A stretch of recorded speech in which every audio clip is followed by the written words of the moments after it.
Blackwood Manor, a name whispered in hushed tones, a place cloaked in shadow and secrets. It stood on a windswept moor in the heart of the English countryside, isolated, ancient and whispering with unseen things. Its stone walls, weathered by centuries, held stories best left untold. My name is Henry Blackwood.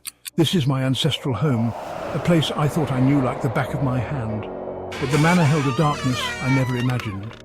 It waited, lurking beneath the floorboards and behind the crumbling walls. A darkness that would soon consume me entirely. The air grew colder as the sun began its descent, casting long, eerie shadows across the manor's grounds. A shiver ran down my spine, a sense of foreboding settling in the pit of my stomach. I should have turned back then. I should have heeded the warnings whispered on the wind. The attic of Blackwood Manor was a place of dust and forgotten memories. It was here, amidst cobwebs and discarded heirlooms, that I stumbled upon the source of the manor's darkness. A puzzle box, crafted from ebony and silver, lay hidden beneath a moth-eaten tapestry. Its surface was cold to the touch, and it hummed with a faint, unsettling energy. Intrigued and filled with a dreadful curiosity, I carried the box down to my study. The fire crackled in the hearth, casting dancing shadows on the walls as I sat down to examine my find. The box was heavier than it looked, and the intricate carvings seemed to writhe and shift under my gaze. With a deep breath, I began working on the puzzle. Hours melted away as I lost myself in the intricate mechanisms and cryptic symbols. The air grew heavy, and a cold sweat prickled my skin. Still, I persisted, driven by an unknown force. Finally, with a satisfying click, the box sprang open. A rush of icy air struck me, and the room plunged into an unnatural darkness. I should have closed it then. I should have destroyed it. From the depths of the puzzle box, a guttural voice echoed through the room. It spoke of ancient pacts and forgotten gods, of power and eternal darkness. The shadows in the room seemed to writhe and coil, drawn to the box like moths to a flame. The temperature plummeted, and the air crackled with an unseen energy. Then it happened. Chains forged from a metal blacker than night erupted from the box. They snaked across the floor, their movements unnaturally fluid, their cold metal clinking against the wooden floorboards. I tried to move, to escape, but it was too late. The chains wrapped around me, constricting my limbs, crushing the air from my lungs. As darkness closed in, I saw it, a creature of pure malice, its eyes burning with infernal fire.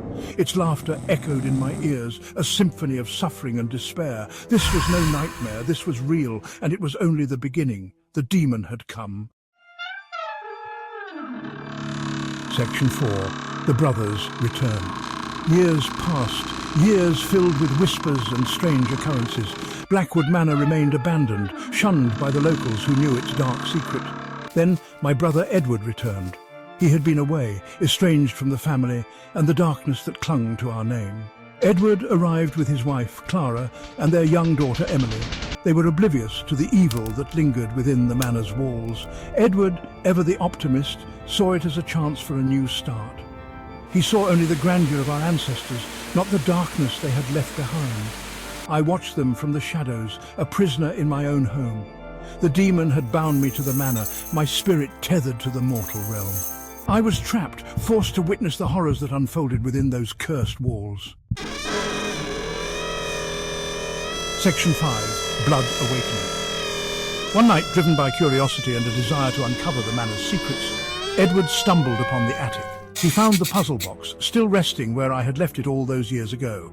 Unaware of its true nature, he saw it as a relic of our family's past, a puzzle to be solved. He brought the box down to his study, the same room where my own fate had been sealed. As he worked on the puzzle, I felt a surge of hope. Perhaps he could undo what I had done, could banish the darkness that had consumed our family. But hope, like light in this cursed place, was fleeting. As Edward struggled with the final lock, he cut his finger on a sharp edge. A single drop of blood fell onto the box. The room grew cold. In the flickering lamplight, I saw his eyes widen in horror as he realized his mistake. The blood sacrifice had been made, and I was awakened.